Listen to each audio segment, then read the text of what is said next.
Assalamualaikum warahmatullahi wabarakatuh. Salam sejahtera bagi kita semua. Perkenalkan, nama saya Pramudita Dinanti dengan NIM F21108225 dari Program Studi Perbankan Syariah Fakultas Agama Islam dan Pendidikan Guru Universitas Juanda. Di sini saya akan menjelaskan secara singkat mengenai manajemen likuiditas di bank syariah untuk memenuhi tugas akhir saya untuk mata kuliah manajemen bank Islam yang diampu oleh Ibu Afiatin Dewi. Nah, agenda pembahasan kali ini yaitu yang pertama, apa itu likuiditas, yang kedua, manajemen likuiditas, yang ketiga, instrumen likuiditas di bank syariah, yang keempat, cara bank syariah mengatur likuiditas, yang kelima, 4 teori pengelolaan likuiditas, dan yang terakhir, pengukuran likuiditas. Yang pertama, apa sih likuiditas? Nah, pengertian dasar likuiditas adalah kemampuan seseorang atau perusahaan dalam membayar kewajiban atau hutangnya yang sudah jatuh tempo dengan hutang lancarnya. Dalam ruang lingkup perbankan, istilah likuiditas digunakan untuk menyatakan kemampuan manajemen bank dalam menyediakan dana yang cukup untuk memenuhi kewajibannya setiap saat. Kewajiban tersebut dapat meliputi penarikan yang tidak terduga seperti komitmen loan dan penarikan-penarikan tidak terduga lainnya. Nah, secara sederhana, likuiditas berarti tersedianya uang kas yang cukup apabila sewaktu-waktu dibutuhkan. Mengelola likuiditas dengan baik merupakan harga mati bagi setiap perbankan, baik itu perbankan konvensional maupun perbankan syariah. Masalah likuiditas menjadi perhatian yang sangat penting bagi perbankan, supaya bank tidak mengalami kelebihan atau kekurangan dana likuid. Maka, bank perlu mengatur dananya secara terencana dan tepat. Nah, setelah disebutkan seberapa pentingnya likuiditas dalam perbankan, maka penerapan ilmu manajemen ke dalamnya dianggap hal yang wajib dilakukan. Adapun pengertian dari manajemen likuiditas sendiri adalah proses pengendalian dari instrumen-instrumen likuid yang mudah ditunaikan guna memenuhi kewajiban yang harus segera dibayar sesuai jatuh temponya. Selanjutnya, manajemen likuiditas. Instrumen-instrumen likuiditas bagi bank syariah mulai dibentuk oleh bank sentral seiring dengan menjamurnya IKB berbasis syariah di Indonesia, yang disertai pula dengan kesadaran Bank Indonesia akan pentingnya pembuatan ketentuan-ketentuan bank yang sesuai dengan landasan Islam. Adapun instrumen-instrumen likuiditas di bank syariah yang telah ditentukan oleh Bank Indonesia. Selanjutnya, kita bahas instrumen likuiditas di bank syariah yang telah ditentukan oleh Bank Indonesia, yang terdiri dari 3 macam, yaitu yang pertama memiliki primary reserve. Dalam dunia perbankan, primary reserve terdiri dari giro pada bank sentral, kas pada vault, giro pada bank lain, item-item uang tunai yang masih dalam proses inkaso. Yang kedua, memiliki secondary reserve, merupakan cadangan yang berfungsi sebagai penyangga primary reserve, ditanam dalam bentuk investasi jangka pendek yang biasanya berbentuk surat-surat berharga. Yang ketiga, mempunyai akses ke pasar uang. Pasar uang yang dimaksudkan di sini adalah pasar uang antar bank syariah dan pasar modal syariah. Next, kita bahas cara bank syariah mengatur likuiditas.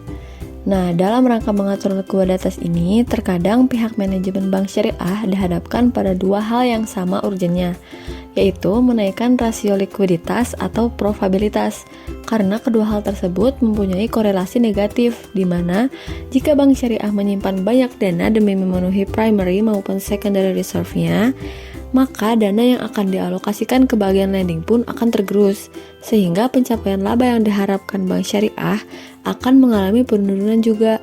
Sebaliknya, jika bank syariah menggebu-gebu mengejar probabilitas dengan mengeluarkan pembiayaan dengan jumlah banyak, maka akan berdampak buruk jika suatu ketika terjadi penarikan bersama-sama atas tabungan nasabah yang tidak dapat terpenuhi, sehingga tingkat kecairan dana dari bank syariah pun akan rendah. Selain itu, bank yang selalu berhati-hati dalam menjaga likuiditas akan cenderung memelihara alat likuid yang relatif lebih besar dari yang diperlukannya, dengan maksud agar terhindar dari kesulitan masalah likuiditas. Namun cara seperti ini akan menghadapkan bank tersebut pada biaya yang besar yang disebabkan pemeliharaan alat likuid yang berlebihan, karena dana yang banyak disimpan untuk cadangan likuiditas akan memakan biaya administrasi yang tidak sedikit. Selanjutnya kita bahas 4 teori pengelolaan likuiditas. Yang pertama ada commercial loan theory. Kajian teori ini dilakukan oleh Adam Smith dalam bukunya yang terkenal The Wealth of Nations.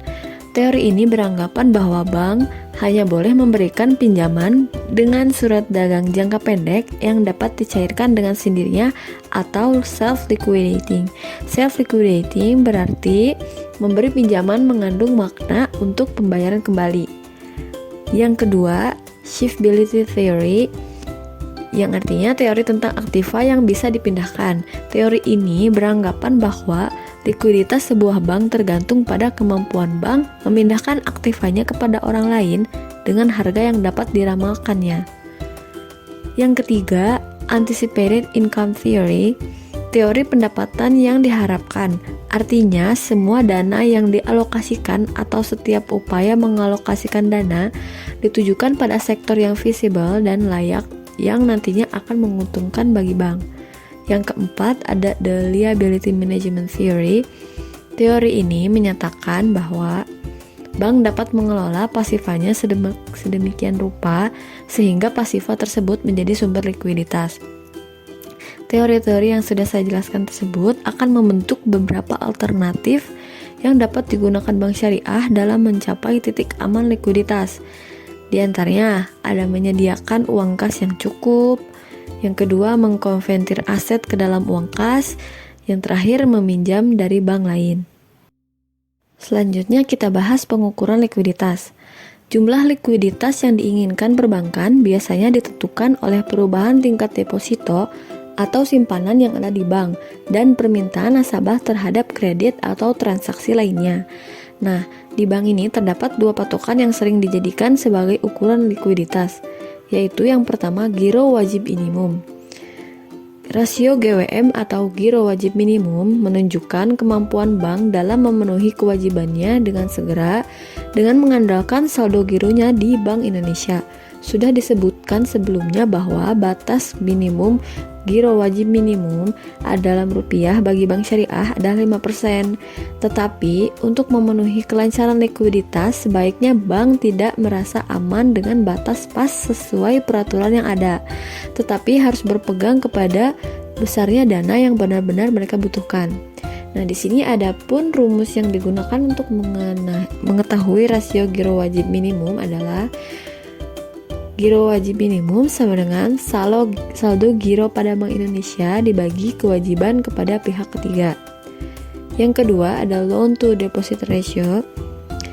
Nah, FDR atau biasa disebut dengan LDR atau loan to deposit ratio di bank konvensional adalah suatu angka yang menunjukkan besarnya kemampuan bank dalam membayar kembali liabilitas atau penarikan dari dana titipan dengan mengandalkan dana pembiayaan yang telah disalurkan, sehingga semakin besar angka yang ditunjukkan oleh FDR mengartikan bahwa semakin tidak likuidnya bank syariah tersebut yang disebabkan oleh kelebihan pembiayaan yang disalurkan daripada dana pihak ketiga yang dititipkan, sehingga sewaktu-waktu dapat terjadi gap. Nah, jumlah maksimum dalam FDR ini telah ditentukan oleh pemerintah sebanyak 110%. Penetapan batas rasio pembiayaan ini bertujuan agar bank syariah tidak melakukan ekspansi yang berlebihan serta ingin melindungi kelangsungan hidup bank dan melindungi konsumen. Nah, adapun rumus penghitungan FDR adalah FDR sama dengan total pembiayaan yang diberikan dibagi total dana pihak ketiga ditambah modal inti dikali 100%. Baik, sekian penjelasan singkat saya mengenai likuiditas di bank syariah. Apabila ada kesalahan atau kekurangan dalam ucapan atau materi mohon dimaafkan. Kurang lebihnya mohon maaf. Wabillahi taufiq wal hidayah. Wassalamualaikum warahmatullahi wabarakatuh. Terima kasih.